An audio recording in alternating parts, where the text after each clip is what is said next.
Olá, pessoas! Eu sou a Aninha, sejam muito bem-vindos ao Historiando a Moda. Vai falar sobre um assunto que tem ganhado espaço e que foi um dos grandes debates do último mês, que é o descarte de roupas no deserto do Atacama, no Chile, nosso vizinho aqui da América do Sul. Essa reportagem atingiu muita gente, suscitou muitas conversas e muito debate acerca da sustentabilidade dentro da indústria da moda, sobre o excesso de consumo, o excesso de produção e o descarte de resíduos têxteis. Importante, significativo, porque as imagens são chocantes, impactantes, com que muita gente pensasse e refletisse sobre isso e que a gente conversasse como sociedade sobre o que podemos fazer para que isso não aconteça. E para que um dos pontos turísticos mais importantes desse país, que é uma fonte econômica importante para a economia chilena, não seja destruído pelo descarte errado de resíduos têxteis. O que acontece é que, mesmo com esse debate importante e significativo, as conversas se concentraram mais uma vez em ações individuais, no impacto individual e nas atitudes que os indivíduos têm perante a indústria da moda, perante o consumo dentro da indústria da moda. A gente falou muito sobre como prolongar a vida útil das roupas, como descartar roupas de maneira correta, falou-se sobre upcycling, sobre reciclagem, do mercado de reuso, mas pouquíssimas pessoas se concentraram em falar do porquê que isso está acontecendo, do sistema.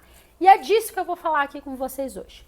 Todas as vezes que a gente é impactado diretamente, por exemplo, com essa imagem, de um descarte de uma quantidade gigantesca de roupas num local que, obviamente, elas não deveriam estar, a gente se pergunta o quanto a gente está consumindo, o quanto a gente está consumindo de maneira errada e o que a gente deveria fazer para mudar isso. Que são debates e conversas extremamente importantes. Porque é claro que a gente repensar a forma como a gente olha para a moda é importante sim para o sistema de moda. Mas a gente não olha para o próprio sistema, que ao invés de se repensar, se reconstruir de uma forma menos danosa, com impacto mais positivo, está terceirizando e responsabilizando os indivíduos pelos problemas que este próprio sistema... A gente falou desse problema no Chile, de quem foram os países que mandaram as roupas para lá? Por que essas roupas foram parar no deserto do Atacama? Por que é que estes países pegaram os seus resíduos têxteis ou essas roupas que não mais estavam sendo utilizadas e resolveram mandar essas roupas para longe do seu território, ao invés de dar uma destinação para esse resíduo têxtil no seu próprio território? Por que eles resolveram fazer isso? Por que eles se sentiram confortáveis e por que eles sabiam que eles conseguiriam dar uma destinação para esses resíduos têxteis fora do seu próprio território? O exemplo do deserto do Atacama é só um entre vários países ricos do hemisfério norte. E aí, nessa própria reportagem do deserto do Atacama, foi pontuado que Europa, Estados Unidos e alguns países da Ásia mandaram essas roupas para o Chile para que elas fossem parar no deserto do Atacama.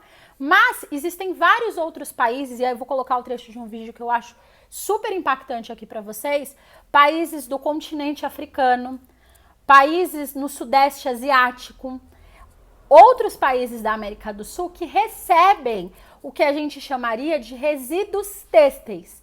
Roupas que deveriam ter uma destinação nos países de origem, mas que são enviadas para localidades em que nós temos países pobres, países subdesenvolvidos, países em desenvolvimento, que têm uma situação e uma vulnerabilidade social e econômica muito significativa. E aí, esses países, ao invés de se responsabilizarem pelos seus próprios resíduos têxteis, estão terceirizando essa responsabilidade. Essa discussão que a gente precisa se concentrar no momento. A gente precisa olhar para um sistema que causa danos gigantescos à sociedade e ao meio ambiente e que precisa se repensar e se reconstruir para que esses danos e esses impactos sejam minimizados ou transformados em impactos positivos e benéficos tanto para a economia quanto para a sociedade. E eu quis trazer essa discussão porque eu vejo que todas as vezes que a gente fala da indústria da moda e da sustentabilidade, a gente individualiza os problemas. A gente acha que ações pontuais dos indivíduos vão resolver esses problemas e não vão. As nossas ações como indivíduo, elas têm um impacto muito pequeno frente ao sistema todo que precisa ser mudado e que este sim tem um impacto muito grande. Então, a gente precisa de se repensar a nossa forma de consumir, de utilizar as roupas e de descartar? Precisamos. Mas a gente precisa, primeiramente, modificar essa estrutura e esse sistema tão danoso. Se esse sistema for tão danoso e tão prejudicial, mesmo as nossas melhores ações vão acabar servindo meio que para a gente ficar com a consciência menos pesada, mas vão ter um impacto muito pequeno diante do problema que está acontecendo. Espero que vocês tenham gostado dessa minha posição, essa maneira de olhar e observar esse problema que precisa ser conversado, precisa sim ser debatido, mas que a gente precisa debater e conversar com profundidade e a gente precisa olhar de uma maneira muito mais abrangente os impactos que esse consumo e que esse sistema tão danoso causa à nossa sociedade e ao nosso meio ambiente. Se vocês ficaram com alguma dúvida, é só deixar aqui nos comentários, que como sempre eu terei o maior prazer de responder. E aproveitem e deem a sua opinião, o que você acha disso tudo, dessas discussões, se você acha que elas estão sendo individualizadas ou não, se você acha que o sistema está empurrando essa discussão para fugir das suas responsabilidades e se isentar e não precisar se repensar e se modificar. Beijinho e tchau, tchau.